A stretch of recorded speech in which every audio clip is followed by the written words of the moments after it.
The dying sun painted the sky a deep crimson as blood oozed between Delilah Foster's fingers.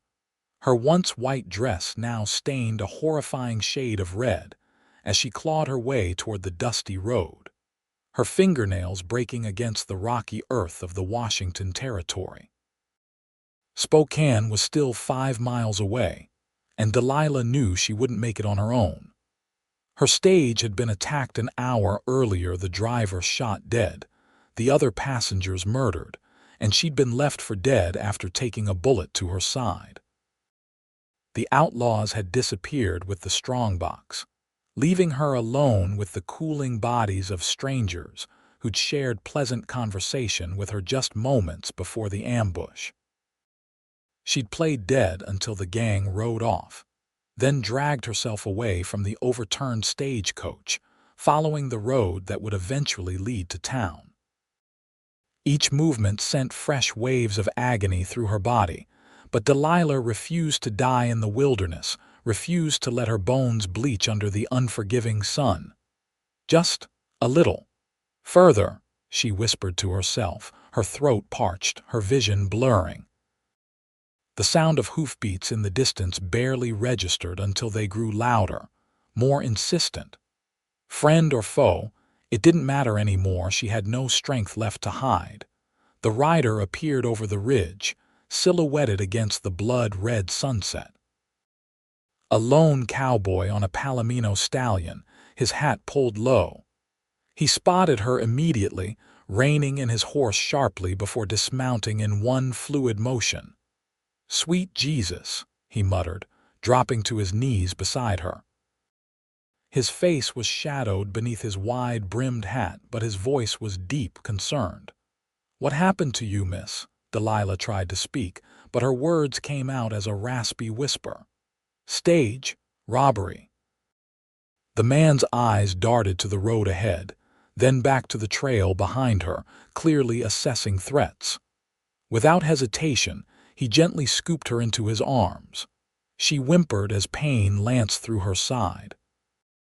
"I'm sorry, but we need to move fast," he said, his voice steady despite the urgency in his tone. "Those bastards might come back." He mounted his horse with surprising grace despite holding her, settling her across his lap. "Hold on tight, miss. I'm Caleb Monroe, and I'm going to get you help." With that, he spurred his horse and rode like hell toward Spokane, Delilah's blood soaking into his worn denim pants as she slipped in and out of consciousness against his chest. The pounding of hooves matched Delilah's heartbeat as Caleb pushed his mount harder than he'd ever dared before. The horse seemed to sense the urgency, its powerful legs eating up the distance as they thundered toward town. "Stay with me," Caleb urged, his breath warm against her ear. "What's your name, miss?" "Delilah," she managed between ragged breaths. "Delilah Foster." "Well, Miss Foster, you picked a fine day to need rescuing," he said, trying to keep her conscious.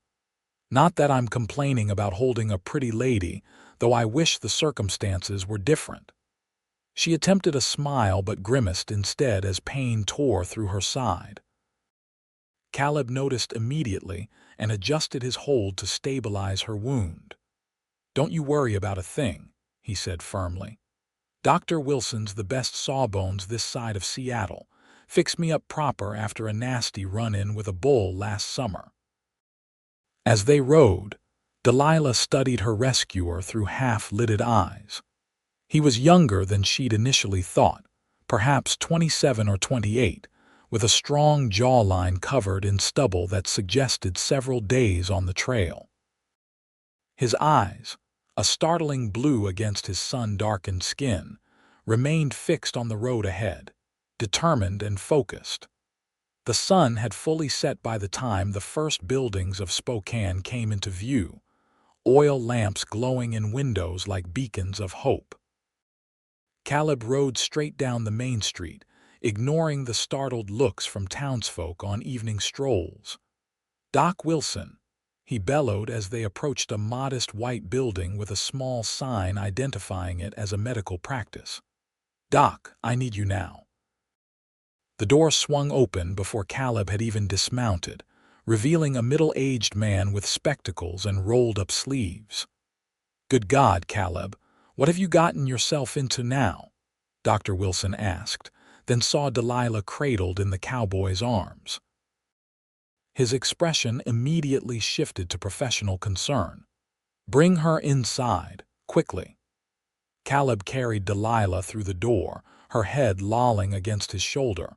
The doctor hastily cleared examination table, sweeping aside papers and instruments. "Stage robbery," Caleb explained as he gently laid her down. "Found her crawling along the road about 5 miles out. Bullet wound to the side, lost a lot of blood." Dr. Wilson was already cutting away the fabric around Delilah's wound. "You did right bringing her straight here. Any longer?" He didn't finish the thought. "I need hot water, clean towels, and my surgery kit. Martha," he called to his wife, who appeared in the doorway, already tying an apron around her waist. "I see it," she said grimly, moving with practiced efficiency. "Caleb, fetch Sheriff Davis. If there are stage robbers about, he'll need to know."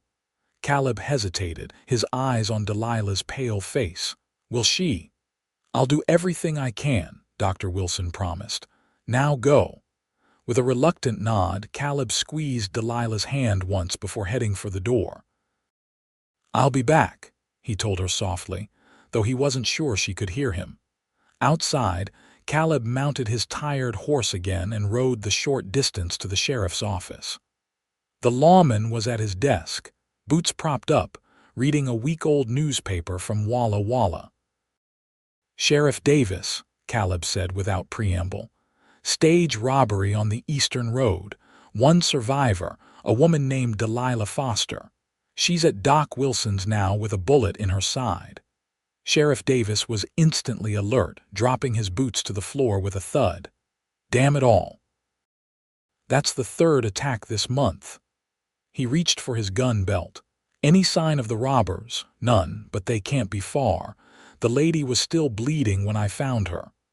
"I'll gather a posse at first light," Sheriff Davis said, grabbing his hat. "No point tracking them in the dark and getting ambushed ourselves. You say the woman's alive?" "For now," Caleb replied grimly. "Doc's working on her," the sheriff nodded. "I'll need her statement if when she wakes up. You did good bringing her in, Monroe." "Wasn't about to leave her there," Caleb said simply. "I'm heading back to the docks, want to make sure she pulls through." The sheriff studied him curiously. "You know her?" "No, just found her is all." Sheriff Davis didn't sound entirely convinced. "Well, check back with me in the morning. I might need you on that posse." Caleb nodded and returned to Dr. Wilson's, tying his horse outside and taking a moment to pat the animal's neck in silent thanks for its speed and endurance. Inside, the small waiting room was empty. He could hear movement behind the door to the examination room, and occasionally Delilah's pained cries. Each sound made him wince. Martha Wilson emerged after a time, carrying blood-soaked towels. She stopped short at the sight of Caleb sitting with his hat in his hands.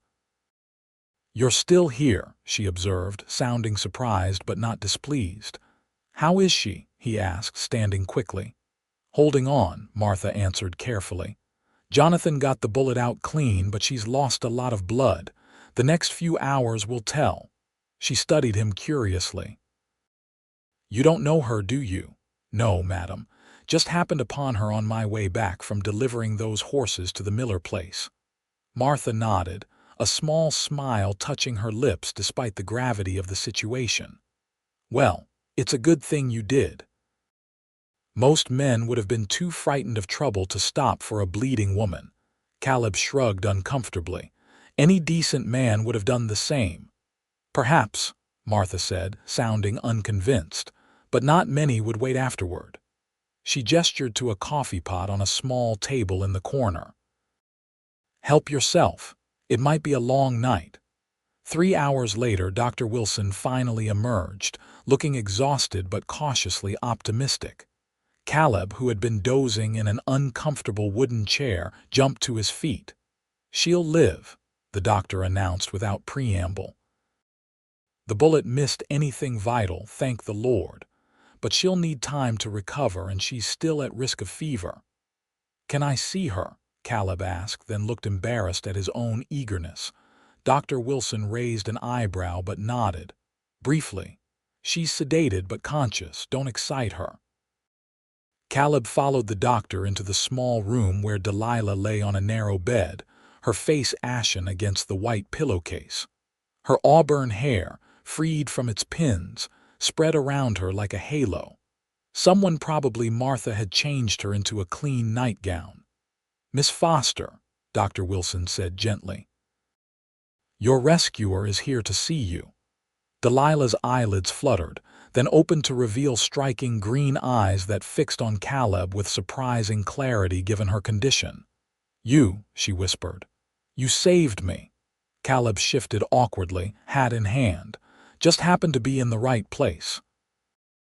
"How are you feeling?" "Like I've been shot," she replied with unexpected humor, a ghost of a smile touching her lips before she winced in pain. Dr. Wilson checked her forehead for fever. "You need rest, young lady. Mr. Monroe can visit again tomorrow." Delilah caught Caleb's wrist with surprising strength as he turned to leave. "Thank you," she said, her eyes intense despite her weakness. "I won't forget this." Caleb nodded, strangely moved by her gratitude. "Rest now. I'll check on you tomorrow." "Outside, doctor." Wilson fixed Caleb with a searching look. "She has no one here, you know. Said she was traveling to meet her uncle in Seattle, but he doesn't even know she's coming." "She tell you anything about the robbers?" "Not much. She was half-conscious during most of the procedure." "Said there were 4 men, all masked. One had a distinctive red bandana." The doctor shook his head. "Likely the same gang that's been terrorizing stages between here and Coeur d'Alene." Caleb frowned. "The Red Tail Gang." "That would be my guess," Dr. Wilson agreed. "Sheriff Davis will want to know." "I'll tell him in the morning," Caleb promised. "Where will she go when she's recovered?" The doctor shrugged. "That's not my concern, young man, though I suspect you're already making it yours." Caleb felt his face warm. "Just want to make sure she's all right is all." "Of course," Dr. Wilson said, not bothering to hide his skepticism. "Well, she'll need at least a week of bed rest before she can travel again. My wife and I can accommodate her for a few days, but we're not running a hotel." "I understand," Caleb said, thinking quickly. "Mrs. Pullman at the boarding house might take her in. I can cover the cost until she's well enough to continue her journey."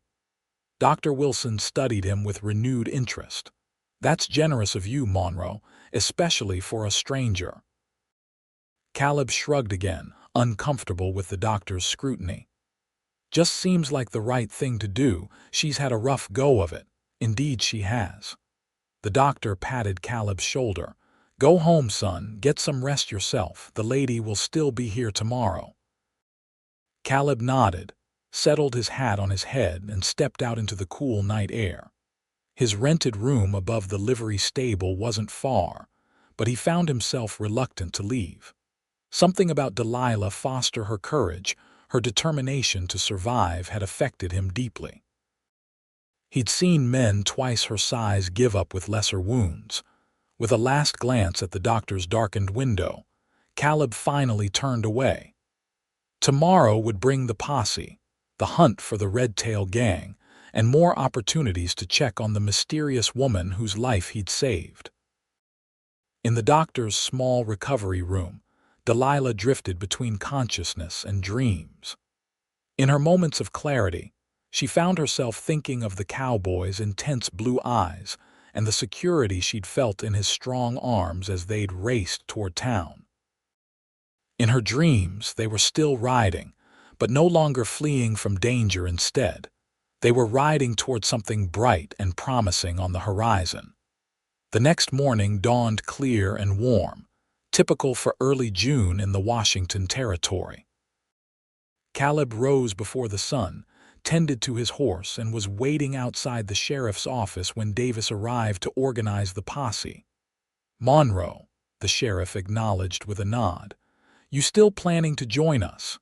"Yes, sir," Caleb replied.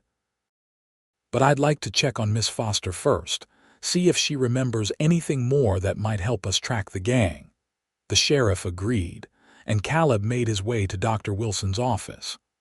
Martha answered his knock, looking tired but smiling when she saw who it was. "I suspected we'd be seeing you early," she said, standing aside to let him enter. "She's awake and asking for you." Caleb tried to ignore the unexpected leap of his heart at those words. "How is she this morning?" "Stronger than expected," Martha replied. "That young woman has remarkable constitution. Jonathan says if she continues like this, she might be up and about in a week, rather than the month he initially feared." Delilah was propped up on pillows when Caleb entered her room, her auburn hair neatly braided and draped over one shoulder. Some color had returned to her cheeks, though dark circles remained beneath her eyes. "Mr. Monroe," she greeted him, her voice stronger than the night before. "Miss Foster," he replied, once again awkwardly holding his hat. "You're looking better." "Thanks to you," she said. "Please sit, Mrs. Wilson says you waited here for hours last night." Caleb took the offered chair beside her bed, strangely nervous. "Was concerned is all. Stage robberies aren't usually survivable out here." A shadow crossed her face. "The others weren't as fortunate. I only lived because I fell under the seat when the stage overturned." She looked down at her hands. "I played dead when they checked for survivors." "Smart thinking," Caleb said. "The sheriff's forming a posse to go after them. I was hoping you might remember something that could help us track them." Delilah nodded, her expression hardening with determination. "There were 4 of them. The leader had a red bandana covering his face, but his eyes were cold blue, like ice. Another had a distinctive scar running down his neck, visible even with his mask. Their horses were well-maintained, expensive stock, not the kind of mounts you'd expect outlaws to ride." She paused. "And they knew exactly where the strongbox would be. They went straight for it, hardly bothered with the passengers' personal belongings." Caleb frowned. "Sounds like they had inside information." "That was my thought as well," Delilah agreed. "The stage was carrying the monthly payroll for the lumber mill outside of town. Not the sort of information that's widely advertised." "You seem to know a lot about it," Caleb observed carefully. Delilah met his gaze steadily. "My uncle owns a shipping company in Seattle. I've worked with him since my parents died 5 years ago.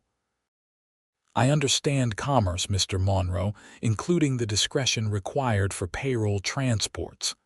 Caleb nodded, somewhat reassured. "The sheriff will want to hear all this. Mind if I bring him by later?" "Of course not. I want these men caught as much as anyone. More, perhaps." Her fingers clutched the bedsheet. "I saw what they did to those people. They deserve justice." "They'll get it," Caleb promised, then hesitated before continuing. "Miss Foster, Dr. Wilson mentioned you have no accommodations in town." Delilah's cheeks colored slightly. "Yes, that's correct. I was only passing through on my way to Seattle. I've spoken with Mrs. Pullman at the boarding house. She has a room available for you once the doctor says you're well enough to move." He cleared his throat. "I've already arranged payment for 2 weeks." Delilah's eyes widened. "Mr. Monroe, I couldn't possibly accept such generosity from a stranger." "It's not charity," Caleb insisted. "Consider it an advance. The mill owner, Mr. Robertson, is offering a reward for information leading to the recovery of his payroll. Your testimony will surely qualify." She studied him for a moment, then smiled a real smile that transformed her face and made Caleb's heart skip a beat. "You're a terrible liar, Mr. Monroe, but a kind man. Thank you." Before Caleb could respond, Dr. Wilson entered. "I see our patient is in good spirits this morning," he observed. "But she needs rest, and I believe you have a posse to join, Mr. Monroe." Caleb stood reluctantly. "I'll return this evening with the sheriff if that's all right." "I'll be here," Delilah replied with a small smile. "Please be careful, Mr. Monroe. These men are clearly dangerous." "Don't you worry about me, Miss Foster. I've faced worse than a few cowardly bandits who prey on stagecoaches."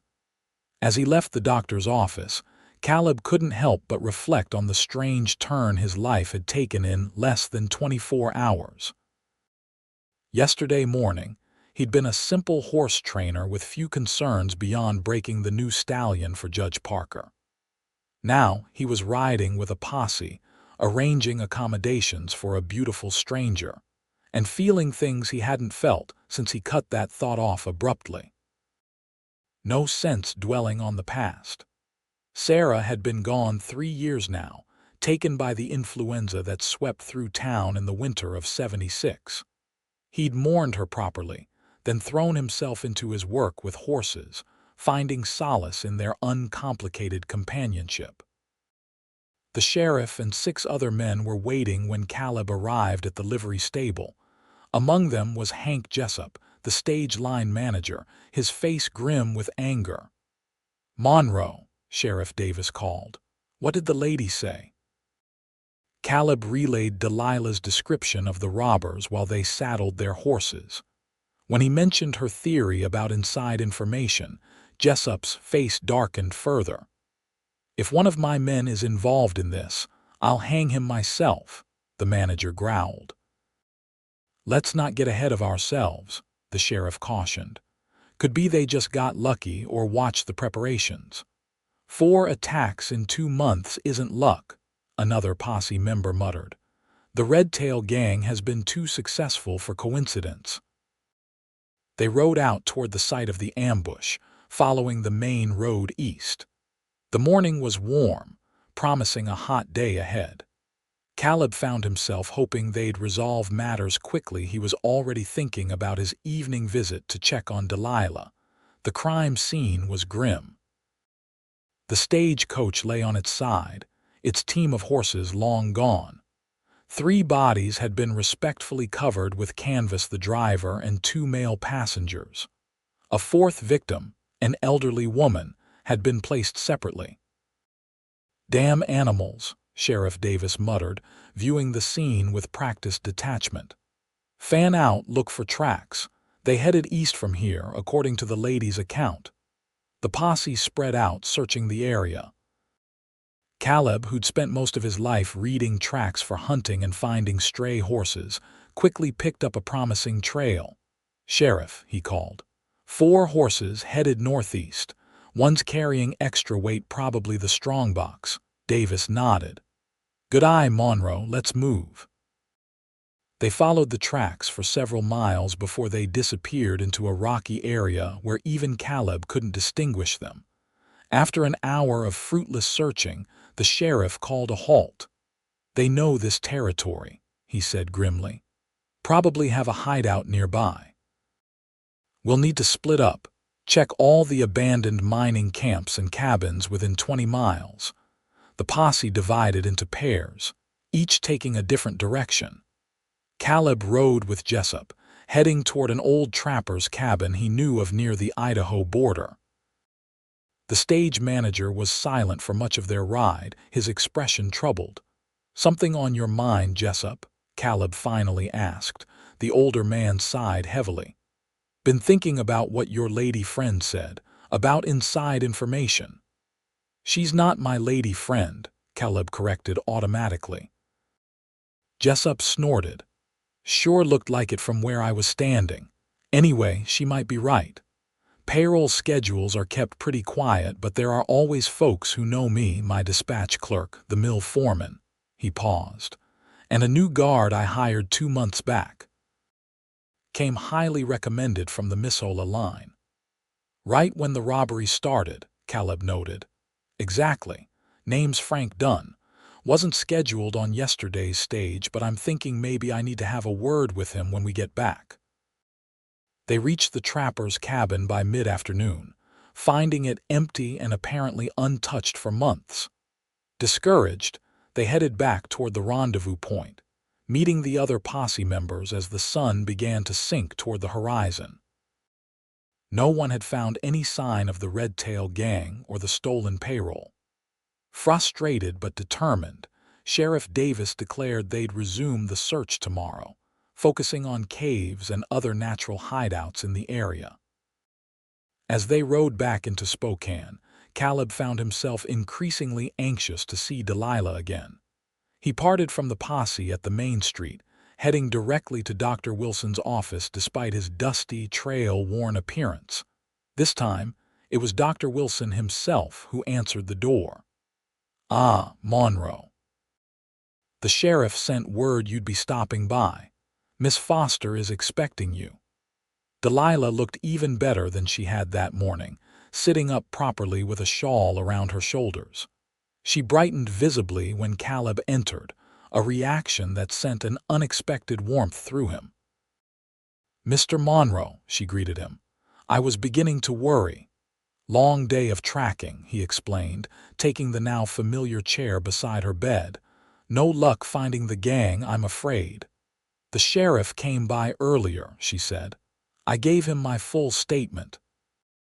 "He seemed particularly interested in the man with the scar," Caleb nodded. "Might help identify him if we catch them. How are you feeling?" "Better," she said. "Dr. Wilson says I can move to Mrs. Pullman's boarding house in 2 days if I continue to improve." She hesitated. "I want to thank you again for arranging that. It was truly kind of you." "It was nothing," Caleb said awkwardly. "Anybody would have done the same." "No," Delilah said firmly. "They wouldn't have. I've traveled enough to know that kindness like yours is rare, Mr. Monroe." "Caleb," he corrected. "If we're going to be neighbors at Mrs. Pullman's for a while, you might as well use my given name." She smiled, and again Caleb was struck by how it transformed her face. "Caleb, then, and you must call me Delilah." "Delilah," he repeated, liking the feel of her name on his lips. "It suits you." They talked for over an hour, Caleb describing the day's search and Delilah sharing stories of her life in Boston before her parents' deaths and her move to Seattle to join her uncle's business. She was intelligent and well-spoken, but not pretentious. She laughed easily and asked thoughtful questions about his work with horses. "So you're not actually a cowboy," she teased when he explained his job training horses for local ranchers and businesses. "Not in the traditional sense," he admitted. "I don't drive cattle or work a regular ranch, but I've spent most of my life in the saddle, so I reckon I qualify." "More than qualify from what I saw yesterday," she said softly. "Not many men could have managed that horse at that speed while carrying dead weight." "You weren't dead weight," Caleb objected. "Far from it. You were fighting to live every step of the way." Their eyes met, and something unspoken passed between them, a recognition, perhaps, of kindred spirits. The moment was broken when Martha Wilson entered with a tray of food. "You need to eat, Miss Foster," she said kindly. "And Mr. Monroe, I suspect you haven't had anything since breakfast." Caleb started to protest, but his stomach chose that moment to growl audibly, making Delilah laugh and then wince as the movement pulled at her wound. "Join me," she invited. "Mrs. Wilson always brings enough for an army." They shared the simple meal of stew and biscuits, talking companionably as twilight deepened outside the window. When Dr. Wilson finally came to shoo him out, Caleb was surprised to find it was nearly 9 o'clock. "I'll come by tomorrow," he promised as he left. "Perhaps bring you something to read." "I'd like that," Delilah replied with a smile that stayed with him long after he'd returned to his room above the stable. The next day, Caleb joined the posse again, this time exploring caves along the river. Again, they found no sign of the Red Tail gang, though a trapper reported seeing riders matching their description heading toward Montana territory. That evening, Caleb brought Delilah a book of poetry he'd borrowed from the schoolteacher. She was delighted, confessing that literature had been her passion before family obligations required her to focus on more practical matters. "My father always said poetry was a frivolous pursuit," she told him as she ran her fingers lovingly over the volume's leather binding. "But my mother would read Wordsworth to me when he wasn't home. My mother taught me to read with the Bible and a dog-eared copy of the Iliad," Caleb shared. "Strange combination, but she believed in both salvation and heroism. She sounds like a remarkable woman." "She was," Caleb said simply. "Died when I was 15. My father followed a year later. Heart just gave out while he was mending fences." He rarely spoke of his parents, but something about Delilah made confidences easy. "So you understand what it means to be alone in the world," she observed quietly. "I do. Makes a person appreciate connections when they come along." He met her gaze steadily, even unexpected ones. The air between them seemed to thicken with unspoken possibility. Delilah broke the tension first, returning to safer topics: the town, his work, her plans to help modernize her uncle's shipping business once she reached Seattle. Over the next 2 days, a pattern emerged. Caleb would join the posse's increasingly wide-ranging search during the day, then spend his evenings with Delilah, whose strength returned remarkably quickly.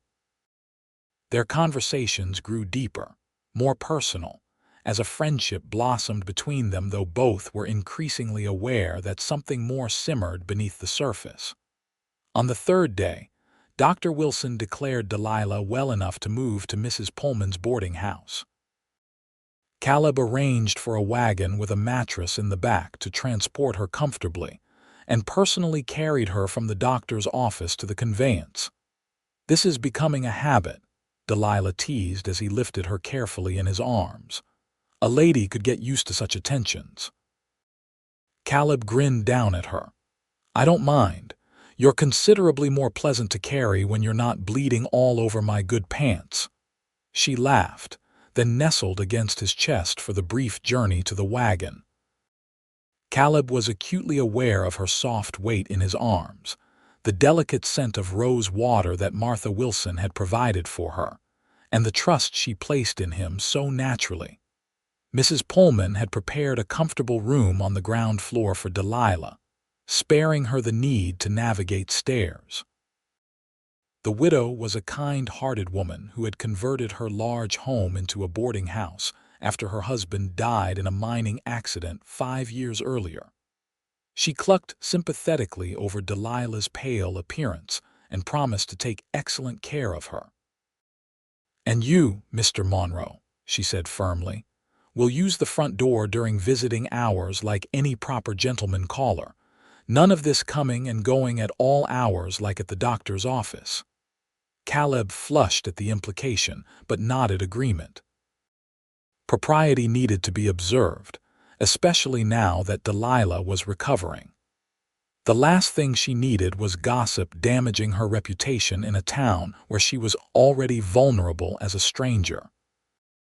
That evening he called properly at 7 o'clock, hat in hand, and was shown to the small parlor where Delilah waited in a chair by the window, dressed in a borrowed blue dress that complemented her auburn hair.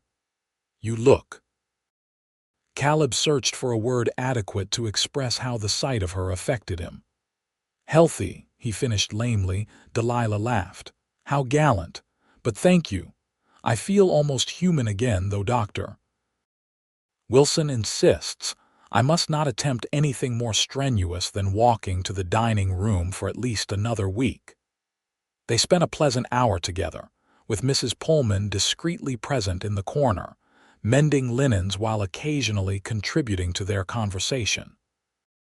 When Caleb rose to leave, Delilah caught his hand. "Any news of the robbers?" she asked, her expression serious. Caleb shook his head. "Nothing concrete. The sheriff is beginning to think they've left the territory." He hesitated.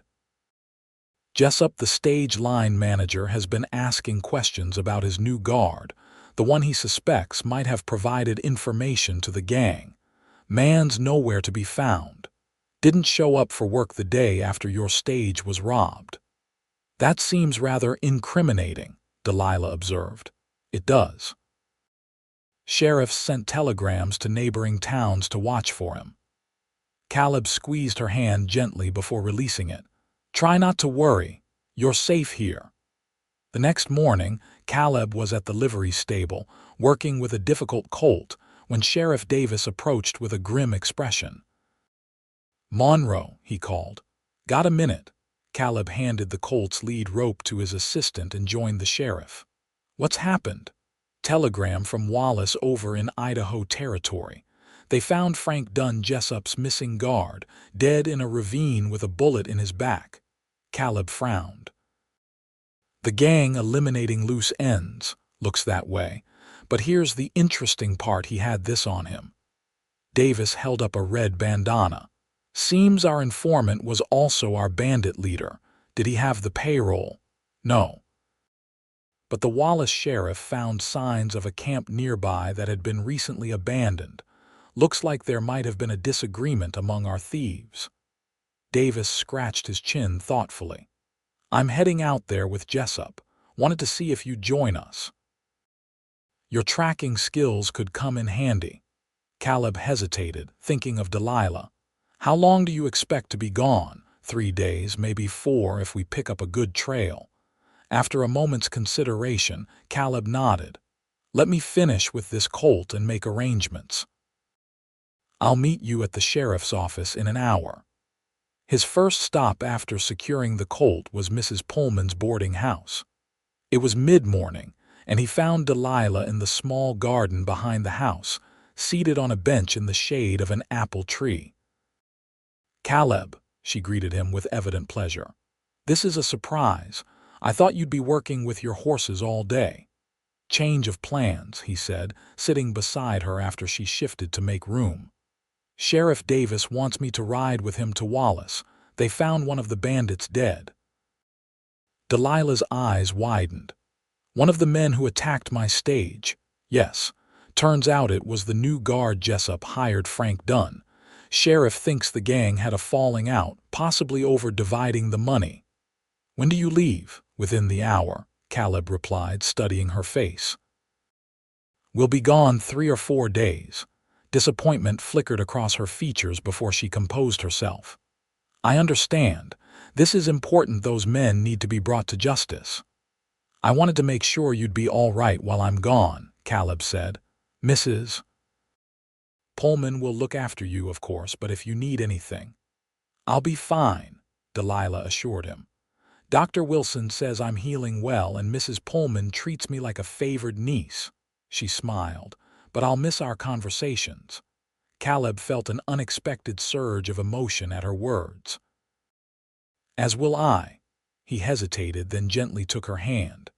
Delilah, when I return, there are things I'd like to talk about the future. Her eyes softened.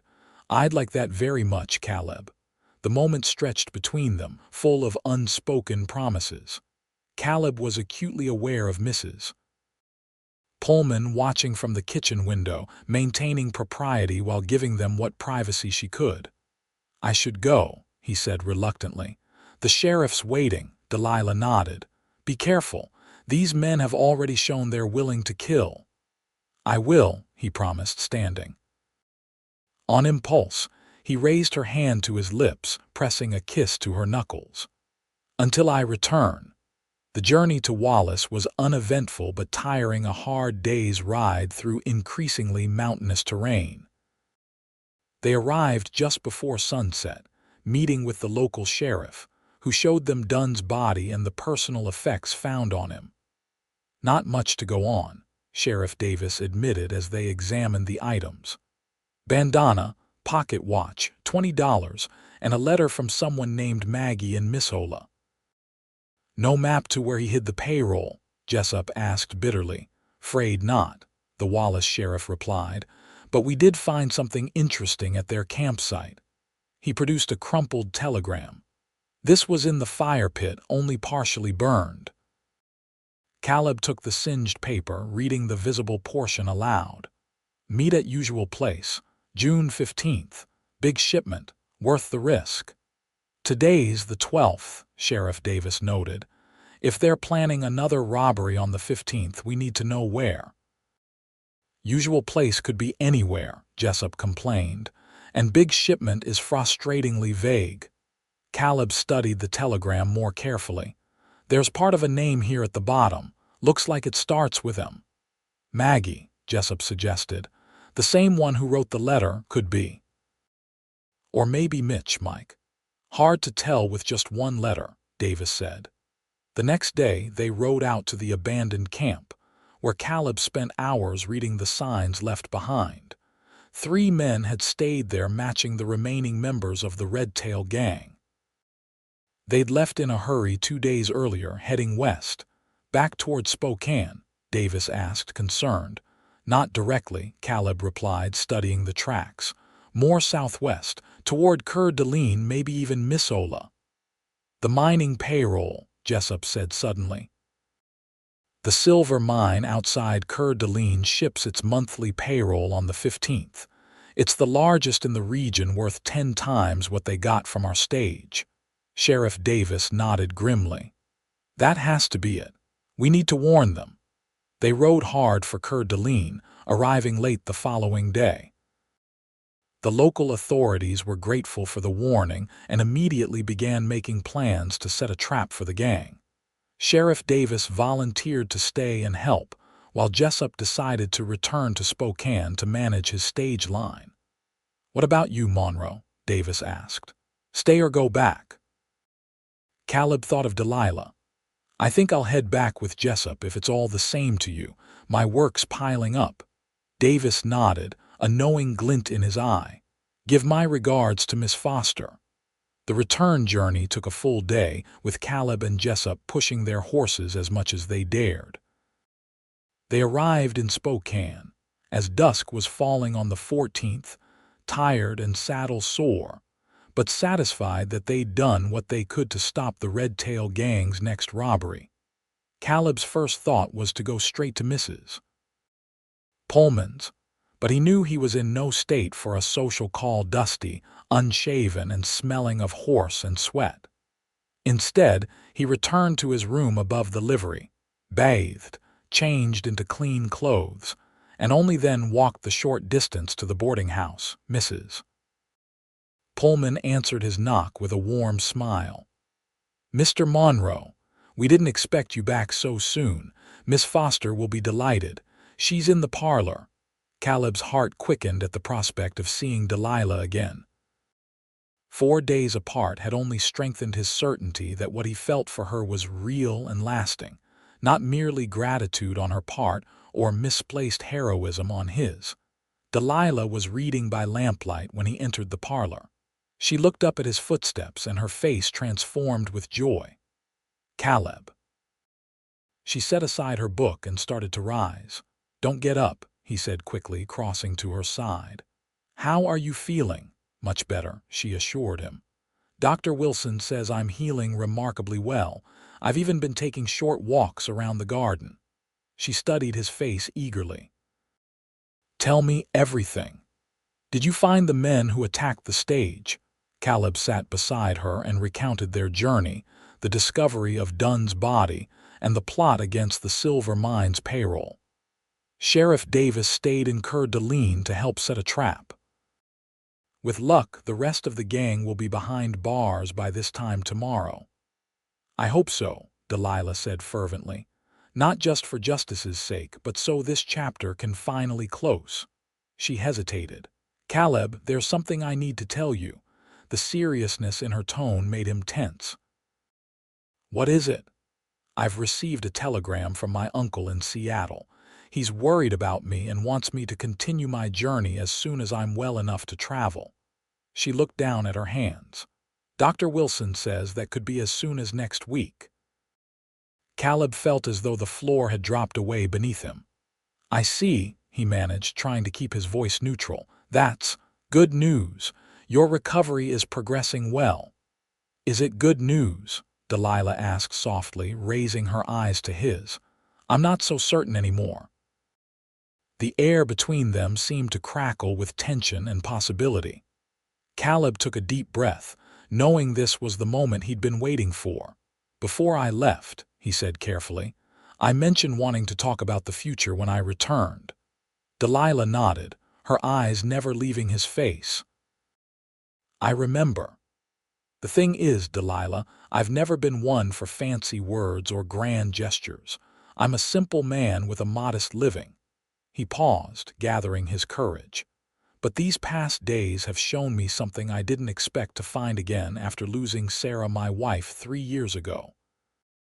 I thought that part of my life was over. And now," Delilah prompted gently when he fell silent, "now I find myself thinking about a future that includes you," Caleb admitted. "I know it's fast, some might say foolish. You have a life waiting in Seattle and we've known each other less than 2 weeks.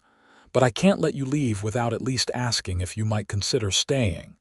Delilah's eyes widened. "Are you asking me to remain in Spokane?"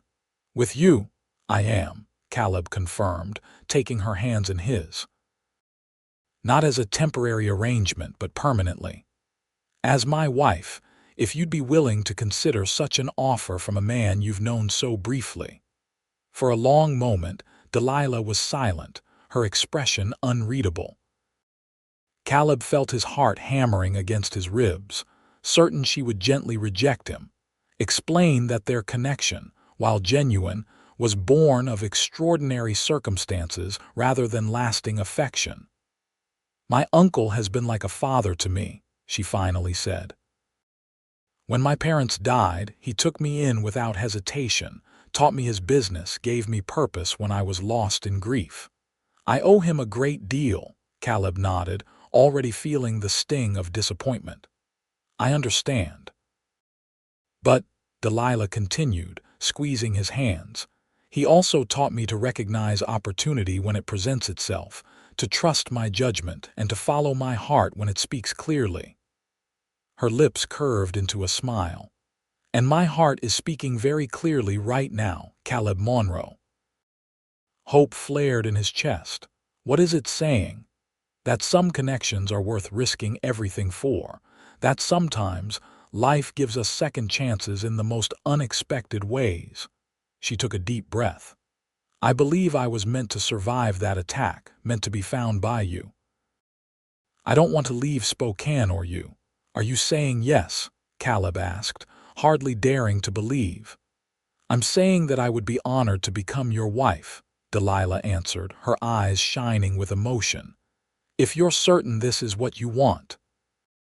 "I've never been more certain of anything," Caleb declared, and before Mrs. Pullman could intervene to preserve propriety, he leaned forward and kissed Delilah gently on the lips. The kiss was brief but perfect, a promise, a beginning.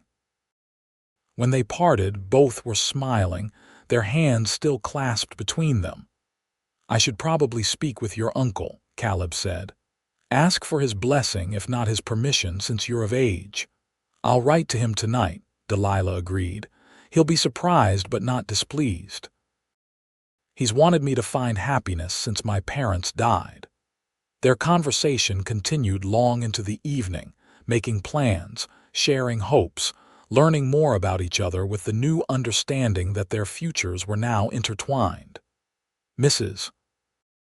Pullman maintained her watchful presence, but her expression was approving. She had witnessed their story from the beginning and considered it one of the most romantic things she'd ever seen. The next day brought news from Coeur d'Alene. The trap had worked. The remaining 3 members of the Red Tail gang had attempted to rob the Silver Mines payroll wagon and had been captured after a brief gunfight. One outlaw was wounded, but none had escaped. Better still, under questioning, they had revealed the location of the stolen Spokane mill payroll, hidden in a cave not 10 miles from town. "So it's truly over," Delilah said when Caleb brought her the news. "Justice has been served." "It has," Caleb agreed. "And now we can look forward, not back." With Delilah's recovery progressing steadily and the threat of the Red Tail gang eliminated, they began making arrangements for their future together.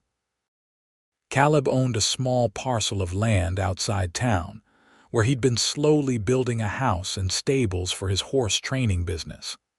With renewed purpose, he accelerated the construction, hiring additional help to complete the modest but comfortable home before winter. Delilah wrote to her uncle, explaining her decision to remain in Spokane. His reply came a week later, surprised but supportive, along with a generous wedding gift that would help establish their new life together. He promised to visit as soon as his business allowed, to meet the man who had saved his niece's life and won her heart, Dr.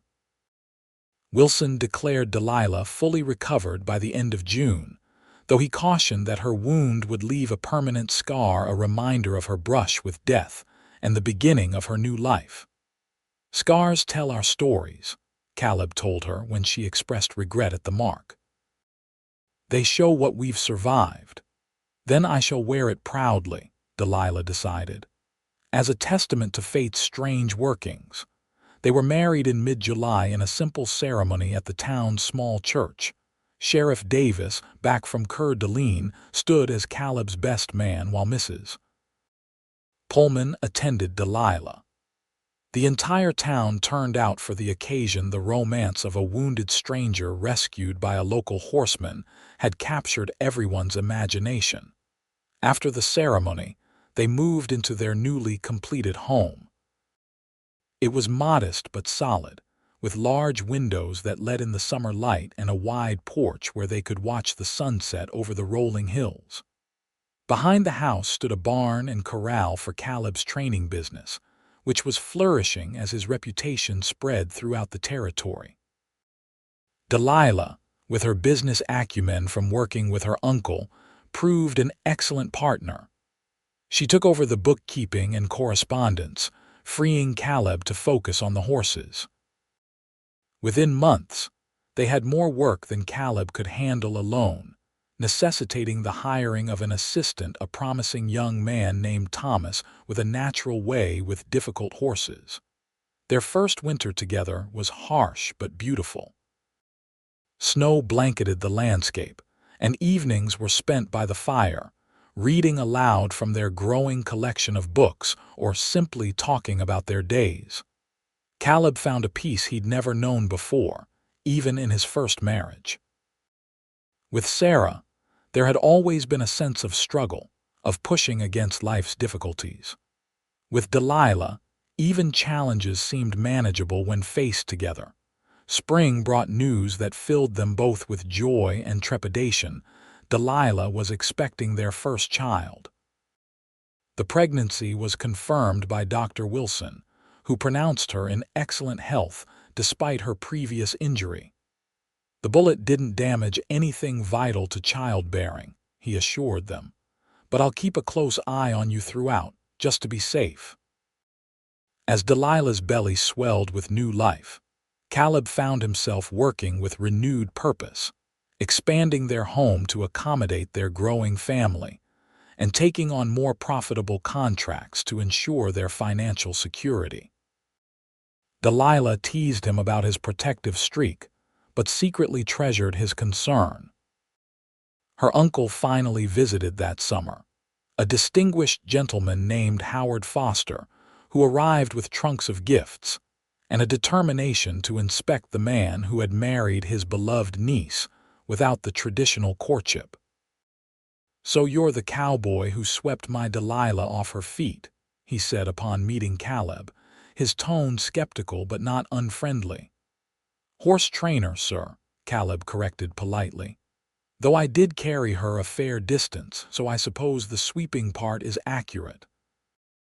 Howard laughed despite himself, and by the end of his week-long visit, he had given the marriage his wholehearted approval. "You've done well, my dear," he told Delilah privately before departing. "He's a good man with a steady head and a kind heart. Your parents would have approved, as do I." In late autumn, as the leaves turned golden and fell from the trees, Delilah went into labor. The birth was difficult but uncomplicated, and by dawn, Caleb was holding his son, a healthy, robust boy with a shock of dark hair and his mother's green eyes. "What shall we name him?" Delilah asked tiredly from the bed, her face glowing with exhaustion and joy. Caleb considered the tiny face looking up at him with unfocused eyes.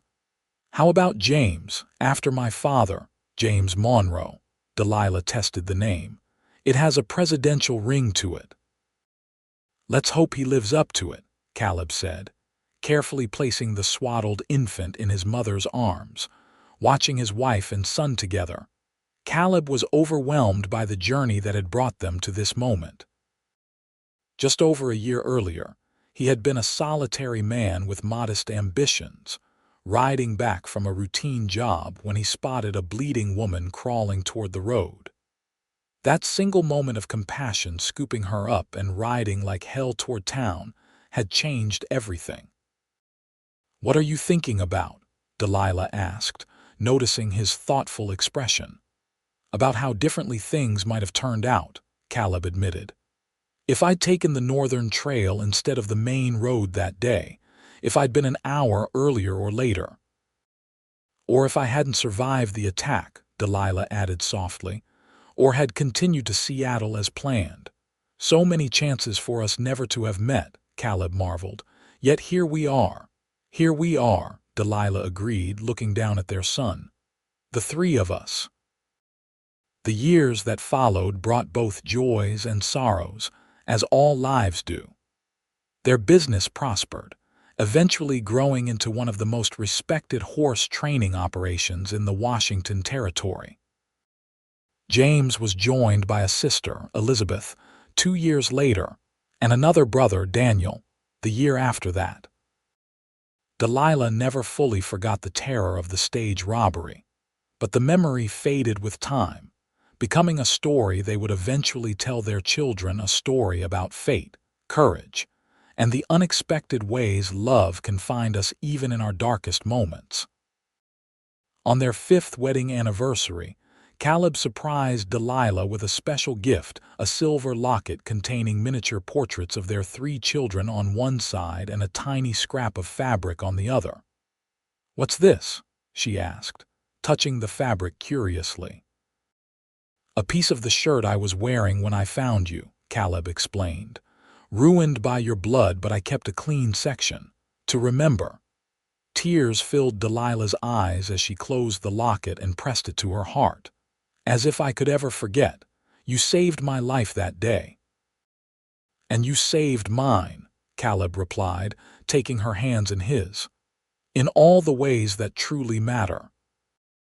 Outside their window, the sun set over the hills of Spokane, painting the sky the same crimson shade it had been on that fateful evening years before, when a determined woman had crawled toward life, and a compassionate man had carried her toward love.